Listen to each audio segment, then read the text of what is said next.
Thokoza-ke siyavusela emagumbini amane omhlaba, enhla nasenzansi, eningizimu nemaphakathi, ebumalanga nasentshonalanga. Liyabingelela-ke ikhehla lamakhehla, ikhehla elinye, umkhulu Gwabini. Ngithi nje kunina, welcome to yet another exciting episode yeNdalo Media and Podcasting. La umkhulu Gwabini esaqhubeka khona nengosi yakhe esikhuluma khona ngani? Ngalolu siko lokugeza, ukuthi kungani kugezwe, yini lehlala igezwa.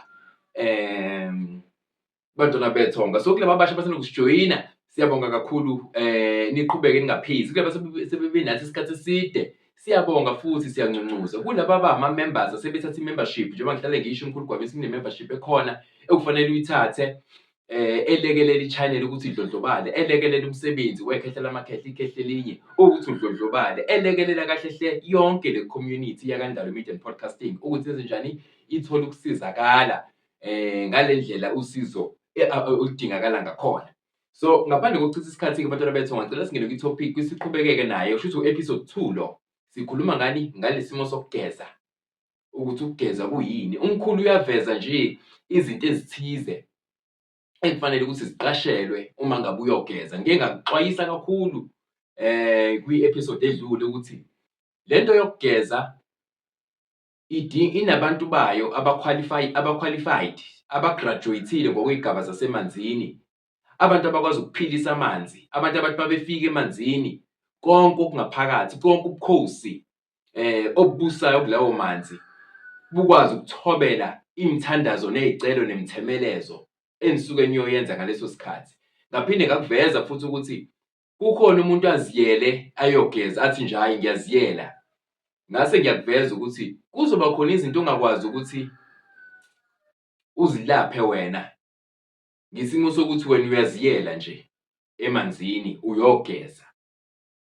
Uzokususa lokho okuncane, kodwa kukhona okujulile okudinga ukuthi kuthintwe, kunyakaziswe, kulungiswe umntwana osegraduate-ile kwisigaba esithize zasemanzini, kumntwana ose-recognizwa kwi-Marine Kingdom. Ngoba masikhuluma nge-Marine Kingdom sikhuluma ngento e-broad kakhulu, ngey'nsebenzo ezihlukahlukene zasemanzini ngokwezigaba zazo. Kukhona umuntu o-good empophomeni nje, akwenzela impophoma ngokwesigaba sakhe ngaleso sikhathi. Kube khona umuntu o-good ezizibeni ngokwesigaba sakhe ngaleso sikhathi. Kube khona umuntu o-good emfuleni ohambayo zonke lezo zinto umkhulu into azama ukuyifundisa ukuthi ziyaye zikhulelwe, zigraduate-elwe, zithwaselwe, zidlelwe iy'nkambi ey'thize ukuze ziphakame, ebese uyamukeleka ukuthi uma ngabe ungena emanzini ukwazi ukwenza ukukhuluma i-language le osuke ufuna ukuthi enene ayikhulume amanzi. So ngaphandle-ke kokulokhunja, ngoba sesirikhephile, sengicela-ke siqhubekeke namhlanje ukuthi hayi kuyona-ke le topic, kuyona le ngosi iyake ukuhlambuluka nokugeza. Angike ngiyiveze le bantwana bethonga yokuthi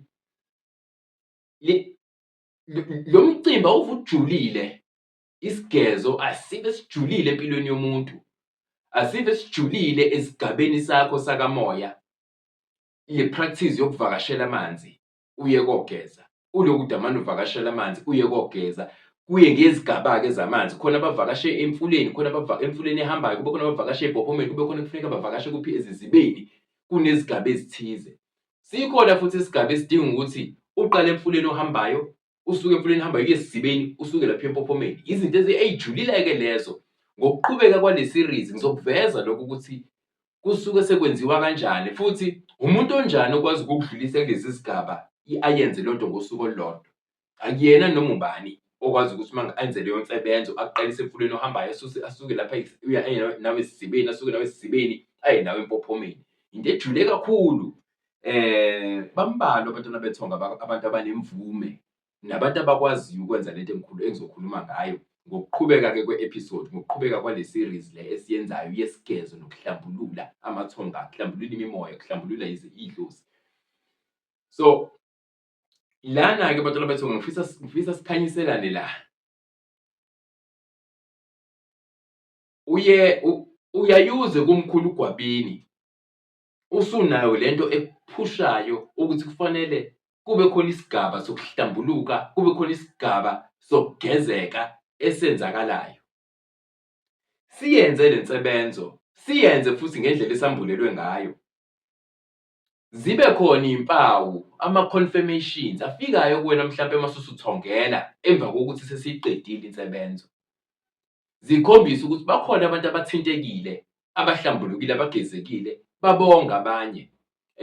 Abanye baziveze nje ngendlela yokuthi mhlampe sebehlanzekile kuwena. Mhlampe umuntu owamgcina ehamba engcola, kodwa umbone kokuqala ngqa, umbone ehlambulukile, egezekile. Okanye mhlampe umuntu obujwayele ukumphupha eqhamuka kuwena emanikiniki. Emva kwale nsebenzo yokugeza, ukusebenza ngendlela yakamkhulu Gwabini, kuyabe usuyambona lo muntu eqhamuka usenjani, usehlanzekile, useklini, usemuhle, useyabukeka. Lawo ma-confirmations awasethongeni angithi. Ebese wena kuba ukuthini manje? Njengoba usuka la usuke khona weza kamkhulu Gwabini, ususwe ukuthi izinto zakho zivalekile, ususwe ukuthi kunendlala endlini, ususwe ukuthi awunamali, ayikho imali esafinyelela ezandleni zakho. Konke kuyathembisa makuseza ebese kuyashabalala phambi kwakho. So uyayibona lento yokusebenza, yokusukumela izinto zakamoya ukuthi iyamdinga naye umuntu oyisiguli ukuthi akhule ngokomqondo, aphinde understand ukuthi ikakhulukazi laba abambethwe abantu abadala, ba-understand ukuthi ukufika kwamkhulu Gwabini akuyona into, le nsebenzo azoyenza umkhulu akuyona into esithi sesiqedile ngayo. Sekufanele ku-unlock-eke zonke izinto zakho ngesikhathi esisodwa. Cha, akubi kanjalo bantwana bethu, ngasike siyikhulume nje lento siyabalaphi, sinikhululekise nani, siphinde futhi sinivule amehlo. Kukhona lo zokufike khona uthi wena, mkhulu Gwabini, khehla lamakhehla, kunini ngihamba ngigeza, kodwa angiwuboni umehluko. Angikuvezeke lokhu. Ngendlela yakamkhulu Gwabini esenza ngayo ukuhlambulula nokugeza, kukancane ukuthi ungabuya kuthina uthi awuboni lutho, akucaci lutho, ngoba ngine-program mina yokudluthula izinto zeminyaka, ngizidluthule ngokukhulu ukushesha. Nami angizigqaji, into engimbathiswe abakithi leyo. Abantu abake bafike, asebeke bafika kumina bangofakazi abaningi. Uthi sisuke sidluthule, sisuke singasancengi lutho, sedluthula kwasani. Sizama ukubuyisela izinto esimweni sazo, sikufumbathise konke owawukufumbathisiwe, kuyizipho, kwamathalente, owakufumbathiswa, wakuphathiswa usavundla okhalweni lukamama wakho. So nami kukhona isigezo, khona insebenzo engizoyenza kuwena. Ngithi mangabe ngiyenza le nsebenzo, iyamukelwa amakhehla ambalwa akokwini.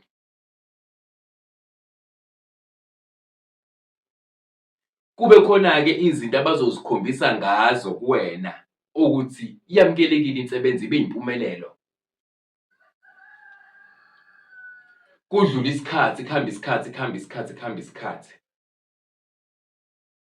Mhlampe wena bese uphinde ubheke isimo esasikukhiphile ekhaya sakuletha kamkhulu Gwabini, mhlampe le simo sokuthi awunamali, akuveli msebenzi, akuveli lutho. Ebese uyabuya kumkhulu Gwabini uthi khehla lamakhehla, still umsebenzi awukho, still imali angakayiboni. Kusuke sekuwumsebenzi wamkhulu Gwabini wekhehla lamakhehla ngokwenza lo msebenzi ngokweqiniso nangesineke, ukuthi kuzofanele nawe ungambulele ukuthi uke waphupha iy'bonakaliso zakho emva kwensebenzo bezithini kuwena. Ngoba kuyenzeka ufike uzogezela ukuthi wena uvalekile, awunamsebenzi. Ebese ithonga lakho ngokuhlambuluka nangamandla okuthi sesilikhiphile ebumnyameni labasekukhanyeni, lona njalo lelo thonga selihlanjululwe yini isigezo sakamkhulu Gwabini, ebese liyagijima liyovala ingozi ebingasicishe ithathe impilo yakho, umphefumulo wakho, okanye ebingasicishe ithathe imiphefumulo yabantwana bakho. Ligijime leli thonga liyovala lapho ngoba selihlanzekile, selinamandla amasha. Lihambe liyokhuza, liyonxusa ey'dalweni ukuthi hhayi khona imani, kukhona senzela kona lo mntwana. Ningamshayi ngoswazi olukhulu, manini kancane kulolu swazi bese nithi nimshaya ngalo. Uyayibona into engizama ukuyiveza la? Wena uphuma ekhaya uxinwa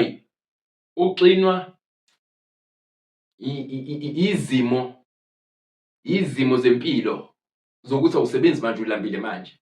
Wafika kaMkhulugwabini, uMkhulugwabini okwenzela le nsebenzo yakhe ejulile, kodwa ekukwenzeleni kwakhe ngokwethonga lakini bekungakabi into e-agent ukuthi uthole umsebenzi, ukuthi likubonge ngomsebenzi, kodwa bese kufuneka kuvaleke isimo sesifo. Mhlawumbe bekukhona ingane ekufanele ibalekele umqondo ey'nganeni zakho. Mhlawumbe kwawena imbala bese kuwumuntu uhambe ubalekele umqondo, kodwa ngalesi sigezo, ngalokujula kwensebenzo, sekuzohamba kusuke elilodwa noma amabili kulabantu abakumbethe, abantu abadala, iy'hloli zakokwenu, zihambe ziyokushwelezela emuva. Zithi hhayi khona, thina sigezekile, sihlambulukile, uyasidlisa impande yethu. Angenimeni kancane, nisinikeze isikhathi naye, simlungise, ebese yanigcinela lokhu nani enikufunayo.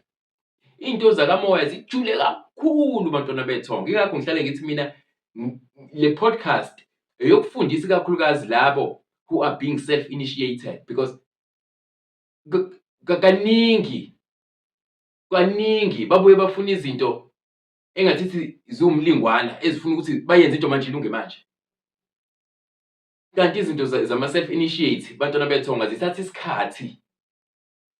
isikhathi kakhulu ngoba idlozi lisuke lizenzela. So idlozi-ke linesineke, kanti idlozi futhi liyadubana. Akufani nabantu ababe ne-privilege yokuyohlala kaGobela othize. Ngoba uGobela ufika nibekele ama-rules la ukuthi la ekhaya awukwenzi ukuthi awuhambe ebumnyameni, awubahaga abantu, awuhambe uxhawula nombala, awuyihambe imicimbi, awukudla ukudla okunje uma ngabe ukule nsebenzo. Ama-self-initiate amaningi uthole ukuthi awanayo umuntu obafundisa nje i-lifestyle. Awunayo umuntu ozokuxwayisa ngokuthi njengoba ukulolu hambo uvakashela amanzi kangaka, amanzi kufanele uwahloniphe, ungayidli into ephuma emanzini njengofishi. Uma ngabe nje usakwi-program yokungena emanzini, awudli ufishi, lonke uhlobo la-fish. Awusebenzisi ngisho u-fish oil kunoma yini oyenzayo, oyigcobisayo noma uyenzani. Into ethi fish uyayihlonipha ngobani? Ubukhosi bakho lokho ngaleso sikhathi. Uzogeza kanjani wamukeleke emanzini ube uzijikela, ubujikela ubukhosi basemanzini wena ubudla? Niyayibona ukuthi why lento yama-self-initiate ihamba ibe i-process ende kakhulu, ngoba okuningi sisuke singakwazi. Ingakho sinale channel, ingakho kukhona uMkhulugwabini ikhehla lamakhehla, ikhehla elinye lisuke lizokwambula lezi zinto ey'njalo owenza ukuthi wena wenza izinto ebese uthi Mkhulugwabini indlela ngiyiboni, okanye i-progress angiyiboni, okanye things are moving, very slow nje, kunalokubasilagisha okukhona ey'ntweni zami zakamoya ekukhuleni kwami. Kanti kubangwa indlela owenza ngayo izinto lezi wena ezinye ongenayo umuntu okufundisayo, njengomuntu ohambile wayogobela ikhaya elithize, wadla impande yakhona. So ngithe angisebenzise le topic yokugeza nokuhlambulula ukuthi ngihlanganise lama-topic ayimngenela, sikwazi ukukhulisana, sambulelane ulwazi mhlampe obekuwulwazi esingenalo sonke. Uyabona nje bangenza nje umzekeliso ukuthi njengofishi nje, ama-self-initiate ayehamba impela impophoma, ayawahamba amanzi, ayawaphupha amanzi, kuthiwe woza emanzini anje enza ukuthi nokuthi, kodwa uthole ukuthi yena lo self-initiate ubhizi nesifundi. Uma ngabe ungayihloniphi leya ndawo, lesiya sigodlo sakhe esikhulu kangaka, ikuphi okuhle ozokuthola khona uma ngabe ubuyujikela ubukhosi bakhona ubudle budlabha ngale ndlela obudla ngayo.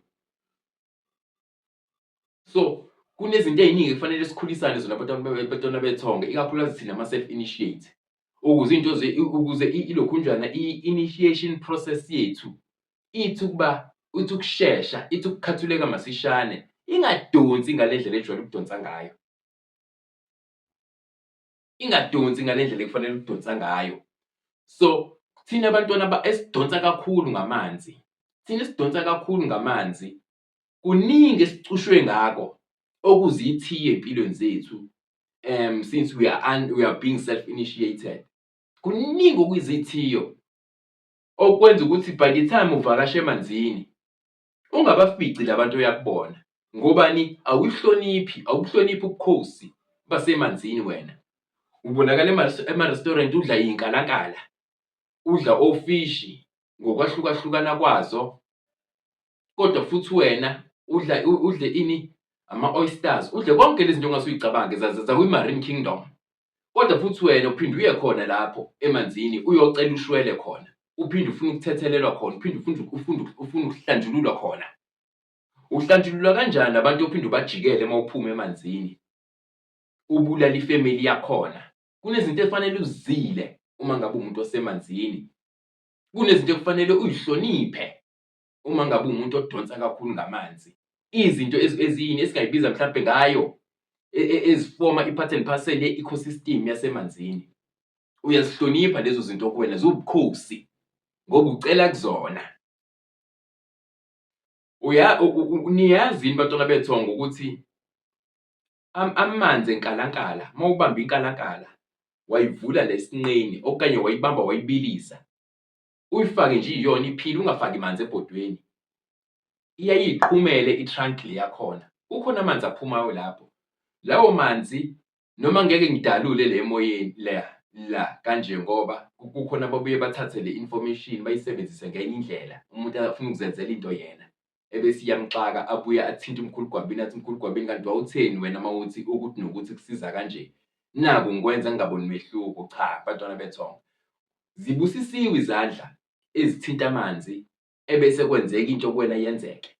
Akuyena noma umuphi umuntu, akusona noma isiphi isigaba okusona esikuvumelayo ukuthi uvakashele emanzini, amanzi ebese enza lento le ofisa ukuthi ayenze kuwena.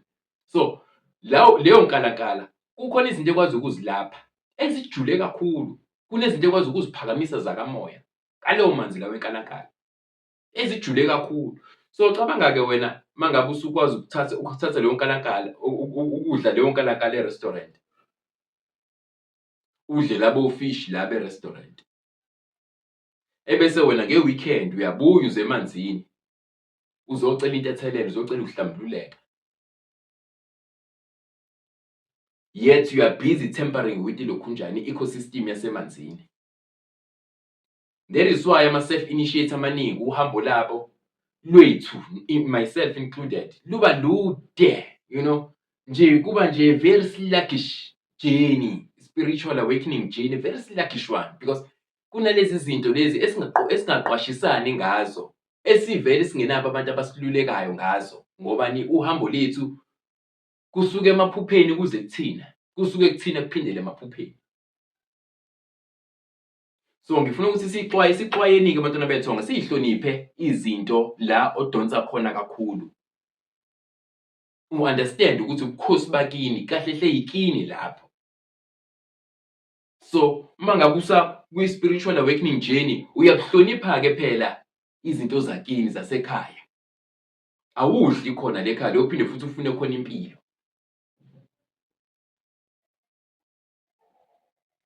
Ijulile intwaso le amadlozi azenzela khona, azithwasisela khona. Ijule kakhulu bantwana bethonga leyo nkwaso, and ayikho intwaso edubana njengaleyo. Iba ney'khathi ey'ningi la ikudube khona nje. Umntwana wethu ama-self-initiate amaningi anokuhamba avalekelwe amaphupho, lingonakele lutho. Athi umuntu emkhulu ngeke, mina bengiphupha, angazi sekonakale kuphi. Uvaleke nje ngci, mayivula nje amehlo ethi ngathi kukhona ophethe irabha, awuwayiphe yonke into akade eyiphupha. Yini? Indlela, i-lifestyle esiyiphilayo engakhombisi ukuthi siyamathwasa azithwasiselayo. Siphila impilo enormal ekubeni sikwi-process ye-initiation. That is why bezogcina sebesibhitha laba abahamba bayogobela bagoba iy'nsuku ilokhu iy'nyanga ezithize noma iminyaka ethize, umuntu aphothule aphume ahambe ayosebenza. Wena self-initiate uyawuqeda u-5 years, wenza isigaba esisodwa nje, udindadinde esigabeni esisodwa nje, uphele u-6 years, udindadinda nje endaweni eyodwa. Ngobani? Awuziphathise komuntu othwasayo.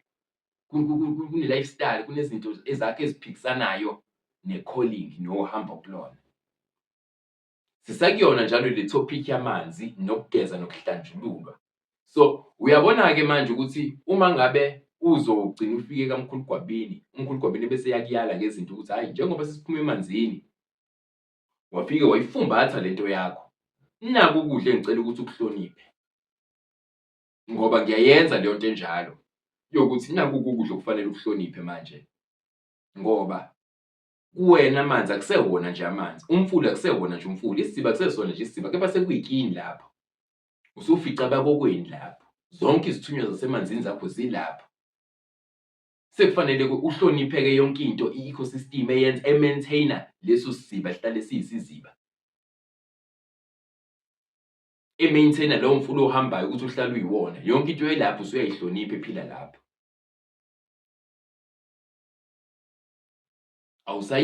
Usuba ney'khathi la okuzila khona ngampela ama-shrimps, oysters, fish, iy'nkalankala,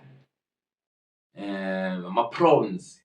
Ukudla mangabe uwumntwana odonsa kakhulu ngamanzi, othwasiswa yidlozi lakho, ukudla okufanele ukuzibe lokho. Ukudla kwakho lokho kudla kuzokwenza ukuthi idlozi lakho lifike liphakame, libuye liqhele, libuye liphakame, libuye liphakame, libuye liqhele kuwena. Ngesimo sokuthi emzimbeni wakho sekukhona izinto eziphikisana nala udonsa khona amandla. So le nto-ke yasemanzini ayahlonishwa-ke bantwana bethunga ngaleso sizathu. Amanzi ayahlonishwa nje kakhulu uma ufisa iy'nto zakho ukuthi ziqaqeke, ziqhubeke ziye phambili. Kufanele uhloniphe imvelo yasemanzini nobukhosi basemanzini. Again, kulena yesigezo yokuhlambulula yokuya emanzini, kuyaye kufanele ukuthi siphinde futhi sicophelele kakhulu, ngoba kunalezi esingayibiza ngani mhlawumbe ngama-intricacies, lezi nto nje ethe phecelezi ezenziwe ithonga lakho kuphela elikwegamele. Ngake ngiyikhulume-ke nalaba abagcina befikile kaMkhulu Gwabini, sibe no-one-on-one consultation, lezo zinto ngifundise nje ngazo. Uyazi ukuthi kwisibongo sakho, kwithonga elikwengamele namadlozi ohamba nawo, nezithunywa ezithunyiwe ukuthi zigade wena namadlozi nakho konke okuhamba nawe, kuye kube khona usiko oluthize lwakokwenu olusetshenziswa uma kuyiwa emanzini.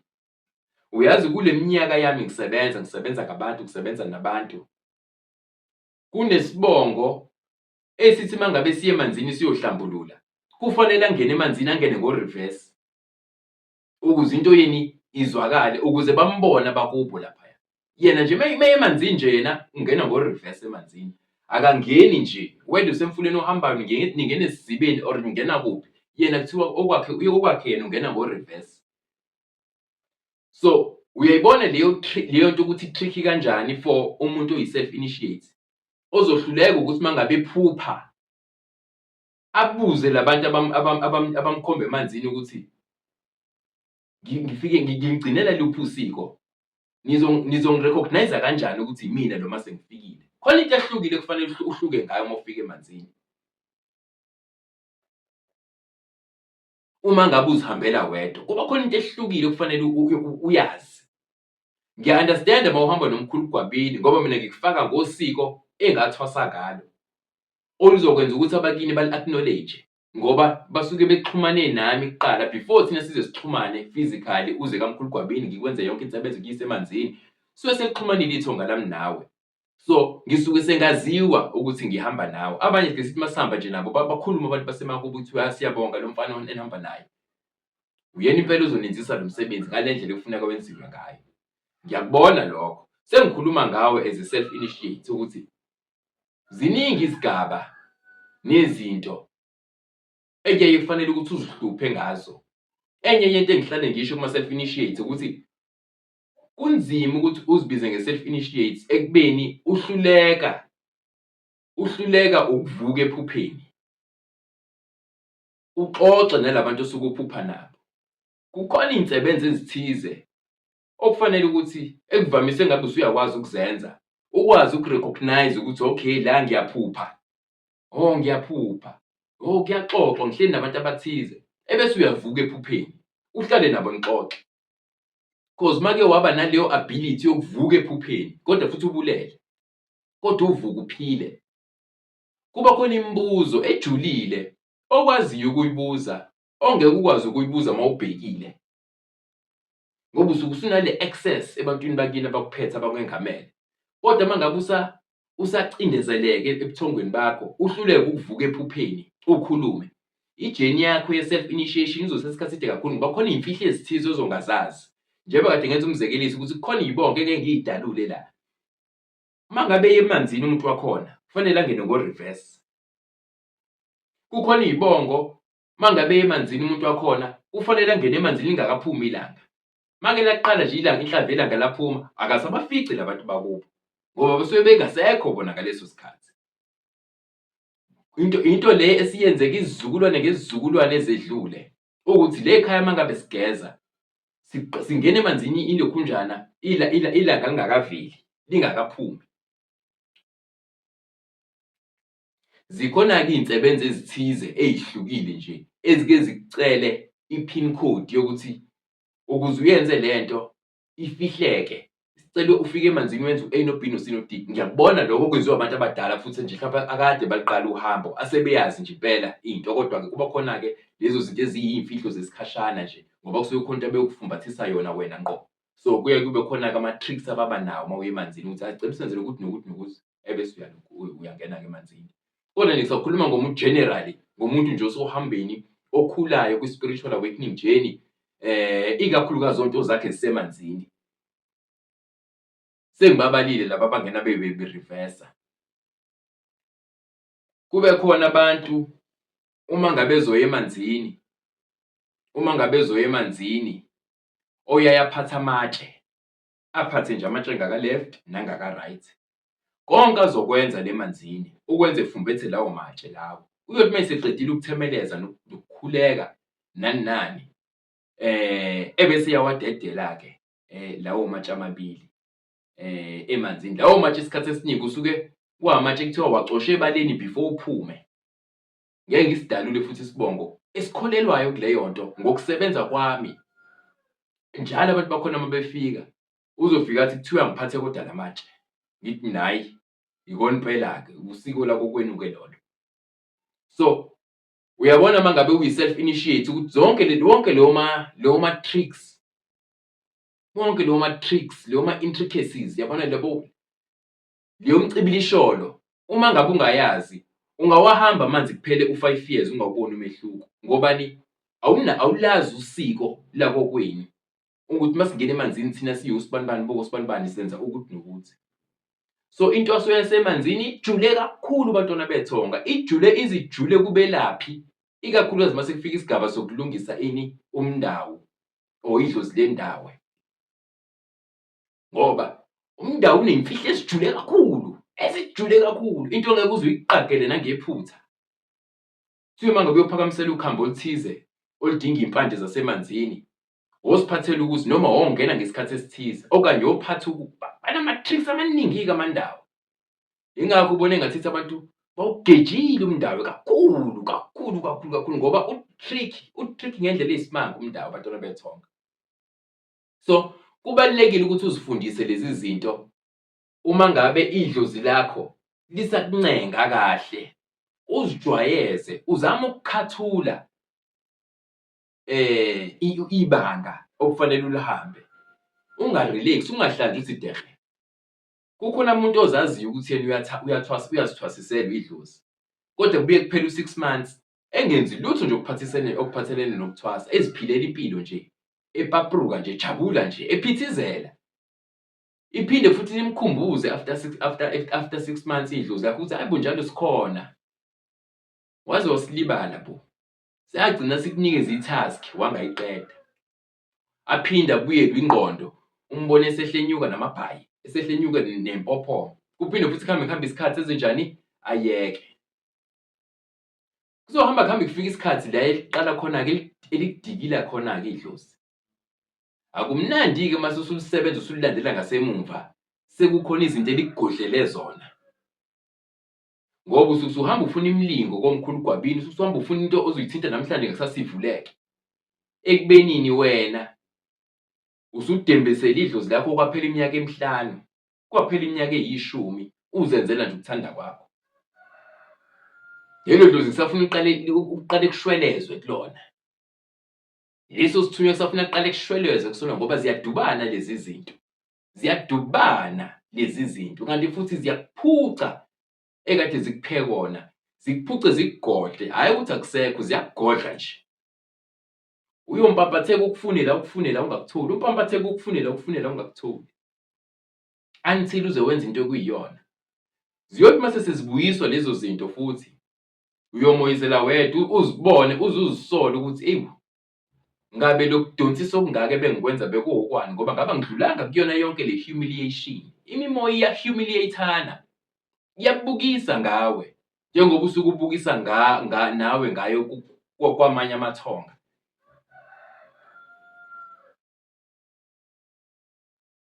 Kwamanye amathonga.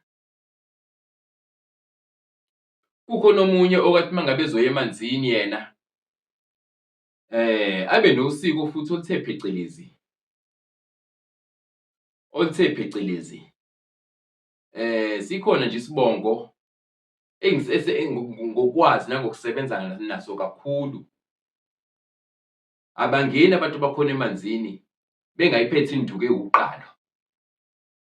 Otherwise abam-acknowledge, abam-acknowledge abakubo abakhona la. Kodwa mhlazane wafika nelokhunjana ne-reed stick uqalo, bayasukuma kubo bathi nangu umntwana wethu. So engizama ukusho abantwana bethonga, ijulile lento le yokuthwasa, ijule kakhulu. Ijule kakhulu njengoba ngihlale ngisho ngithi i-journey, i-lifestyle osuke usuyi-adopthile, akuyona into oyenza namhlanje bese sengiqedile ukwenza ukuthi cha, sekunje, thathile, vumile. Ngizoke ngiqhubeke-ke futhi sisakuyona le series ngokuzayo, kepha ngizobe sengikhuluma manje sengizama ukuveza ukuthi at some point you do need a spiritual mentor. At some point you do need ugobela. Kepha kuney'ndlela ey'thize ekufanele nikwazi ni-understand-ane ngazo ninogobela. Ngoba zikhona iy'mpande, khona iy'nkamba othi uma ngabe uyiphakamisa zikufuna igazi, othi uma ngabe uyiphakamisa zikuphuzisa igazi. And abantu aba-qualified ukuphuzisana igazi kuba yibona labantu vele abathwase ngalo igazi. Sizonaba-ke kabanzi-ke as we move along kule segment ephathelene nani nesigezo namanzi nokuhlambulula nama-tricks and intricacies aphathelene nokuhlambulula nokugezwa kwethonga komzimba komuntu nelokhunjana nesithunywa ezimengamele. Lo umkhulu Gwabini kanti le Indalo Media and Podcasting. Ake sibonane kwi-episode elandelayo bantwana bethonga. Konke nje kube mhlophe, konke enikwenzayo ngifisela ukukhanya, ngifisela inqubekela phambili, ke kukhanya nje konke. Kuphendulwe imibuzo, angene lama-email eniwalindile, angene lama-phone calls enihlale nidamane niqalaza ifoni ukuthi uSibanibani akakafoni yini noma inkampani ethize akakafoni yini. Ngiyanifisela abantwana bethonga ukuthi ayike ingene le phone call okade uyilindile, ayike ingene le email okade uyilindile. Abake bawakhumbule amagalelo akho bonke labo seke wasebenza kubona, kuthi uma kuvela i-opportunity bakusende, bakhumbule ukuthi une-email address, bakhumbule ukuthi une-phone number, bakufonele bakubize, uphinde uthole i-contract entsha, uphinde uthole ilokhunjana i-project entsha. Konke nje ake kukhanye ethongeni. Unyaka omusha-ke lo, unyaka ojulile, u-2026, unyaka wokwenza izinto, unyaka wesithembiso ngokwakamoya, ngokwa-spirituality. Kune-restoration eyenzakalayo, so take advantage of lo nyaka ngoba unyaka wokushintsha izinto la. We are rewriting isitori sethu sabantwana bakamoya. Camakho emakhosini ndawo.